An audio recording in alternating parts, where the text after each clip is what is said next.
Alright. So, I took this one apart earlier. I'm gonna get down in here and do it again. You'll need a couple of tools. Flathead screwdriver to pry the E-clip off. You'll also need a Phillips screwdriver. So I'm going to try and zoom in here so that you can see this as I work.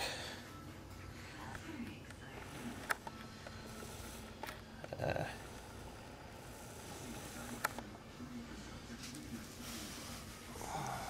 try and keep it all visually relevant. Keep everything in focus or in screen. First thing I want to do is I'm going to remove this gear door. So it's just 4 Phillips screwdrivers, or Phillips head screws. Each screw is a different length, okay? So you want to pay attention to that. I'm just going to back them out. And I'm going to lay them down in order so that I remember how they go. They're different lengths because the plastic that they're screwing into on the back side is different lengths, and you don't want to strip any of that out. So just want to be careful and not mess it up.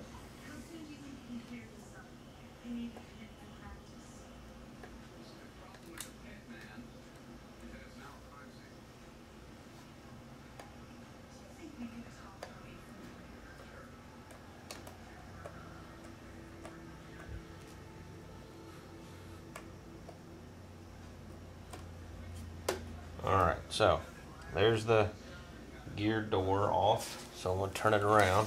I'm going to remove the E-clip, which I just a little flathead screwdriver. I'm just going to get in here, just pry it. It falls right off. Don't lose it. In fact, I'm just setting mine on the gear door. I'm just going to slide the wheel right off. You have an area here. This goes in towards the strut. That's just an offset. That's all that is. Let's set that down. Now, what you see here are 1, 2, 3 screws. Then you have in here a grub screw and your main screw for your spring set. So I'm just going to remove. This slides freely. This has virtually no effect. Actually, this back piece is moving too, and it's moving because the door is off. When the door is on, it bolts all the way through and it doesn't move. It becomes static with the strut. And this is the only thing that moves. This doesn't move either. It's held flush with the gear door. But without the gear door on, you got parts that are loose, and just don't want you to be surprised by that. So I want to remove this top screw right quick. I'm just going to pull it out, and I want to thread it back in here for safekeeping, so I know that this screw goes here and doesn't get mixed up with any of my other screws I want to pull out. So now this is all loose. I want to remove my spring retaining screw here, and it threads all the way through to the strut. See there? Just popped out. What you got now, I'll get the camera to focus.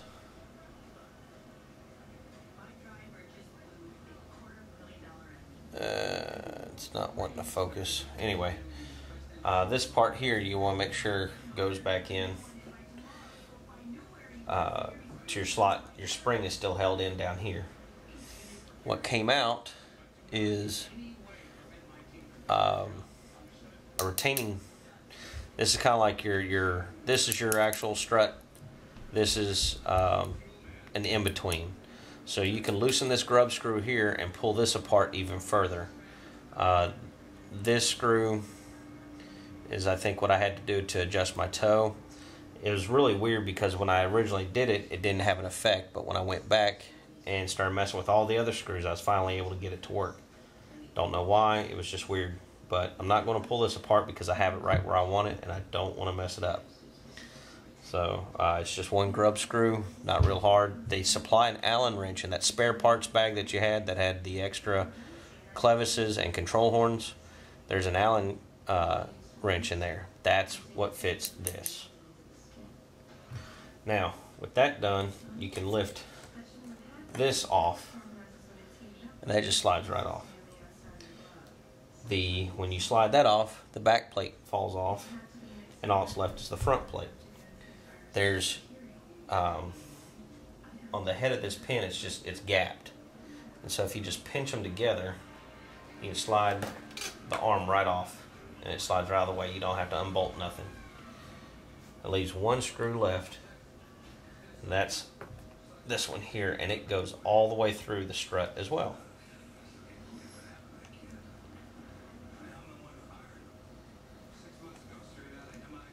So I'm just going to leave the screw in there so I don't lose it, and this piece just slides right off.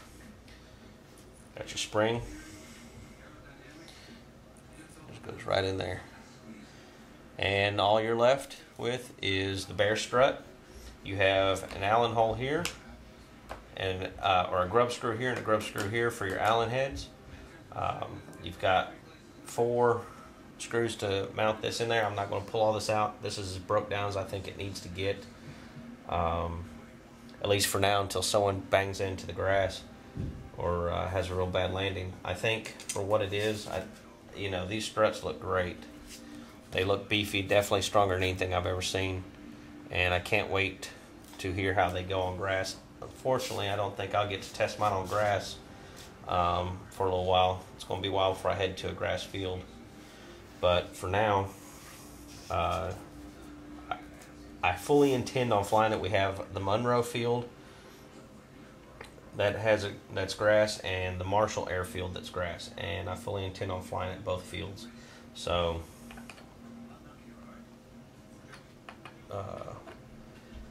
if you're afraid to do it, I don't think there's a need for fear, but I will be doing it. If you want to wait for my report, I just don't know when I'll get to it.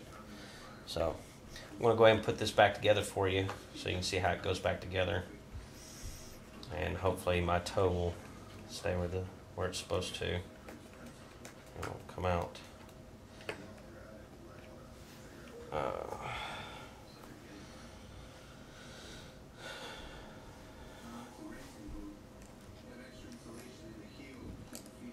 Let's see, let me flip that around.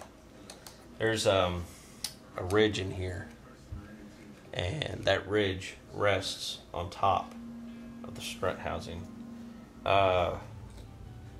Once you set this on here, the little ring with your oleo strut brace, whatever that is, it goes on, and it's grooved. But it's pretty obvious it goes facing the back.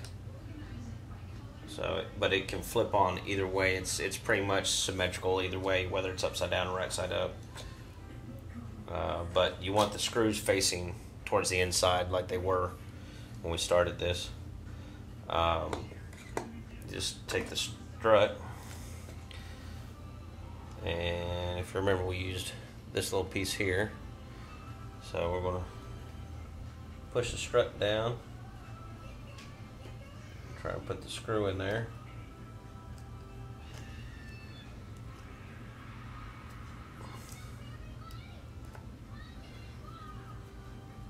Tighten that down. Now don't snug it all the way, or otherwise it's not going to function. Back it off about a quarter of a turn. That seems to do all right. And then you can take the screw out from up here and reconnect the oleo support. Tighten that back down. Now it's kind of getting loose. It's not.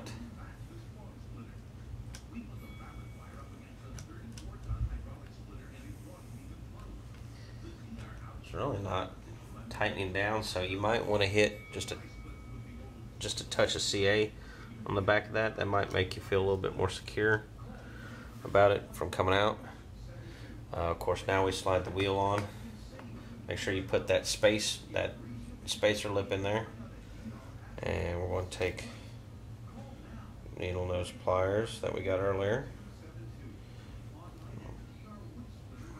Push the C-clip back on.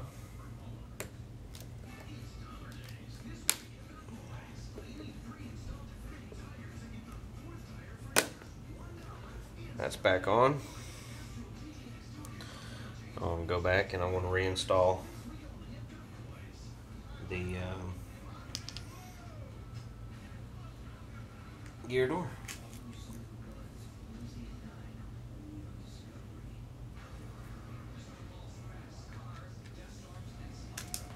Oh. Alright, I want to rotate this up. You probably won't be able to see me do this very well.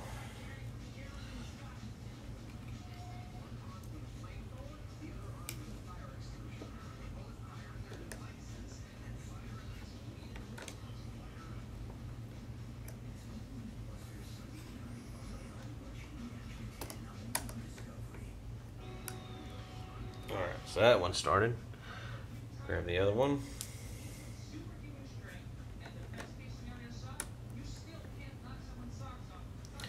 Get that one started.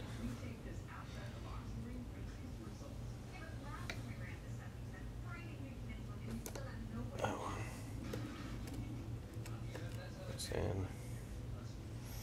Remember, you don't have to Gorilla tighten these things down or anything. That just hold them in place. Just get them snug and they'll be fine. You start over tightening stuff and you'll strip plastic out and it won't tighten no more. I mean, it's taking minimal effort here, guys.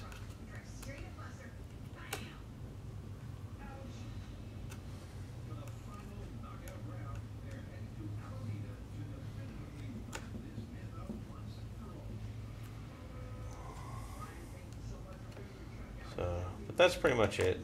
We got it back together now and it's on. Last thing you want to do is you want to take your little piece here and slide it right on. You don't have any complications with the gear door on or anything. It just goes right on. A ton of movement on both of these either way, so hopefully everything will track like it should and be fine. I didn't mess up my toe on the wheels. So that's it for that. Hooking up the wire on the cockpit, all I did was run I did a fishing lure kind of tie back at the back so it looked like it was tied out some, and then I just did a traditional knot on the back of the canopy. And I think all that's left now is